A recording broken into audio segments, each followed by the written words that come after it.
Congress senior నేత మాజీ మంత్రి చింతామోహన్ నెల్లూరు ప్రెస్ క్లబ్ లో మీడియా సమావేశాన్ని నిర్వహించారు. ఈ సందర్భంగా ఆయన అధికార పార్టీ నేతలపై విరుచుకుపడ్డారు.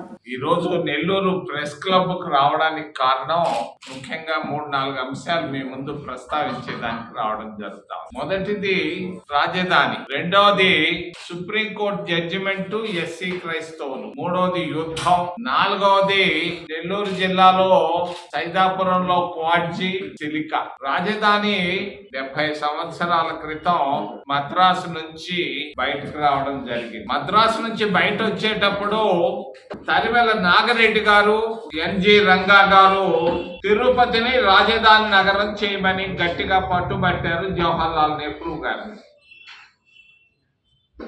ఆ రోజుల్లో ప్రకాశం పంతులు, నీలం సంజీవరెడ్డిలు ఇద్దరు తిరుపతి వద్దు, కర్నూలు ముద్దు అని చెప్పారు. నెహ్రూ గారు 2 గ్రూపుల మాటలు విన్న తర్వాత కర్నూలు రాజధాని నగరం చేయడం జరిగింది 1953లో. అప్పుడు చెప్పారు రాజధాని నగరం బదులు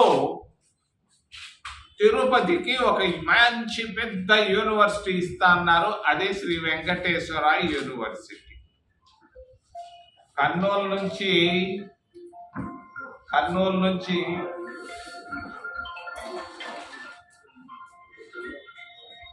అది హైదరాబాద్కి వెళ్ళింది 56లో. హైదరాబాద్ నుంచి 11 సంవత్సరాల క్రితం తుళ్ళూరుకు రావడం జరిగింది. తుళ్ళూరు నుంచి వైజాగ్ అన్నారు, మరలా కర్నూలు అన్నారు, ఇంకేదేదో అన్నారు. మరి చంద్రబాబు నాయుడు చాలా తెలియగలవాడు. అసెంబ్లీలో రెజల్యూషన్ పాస్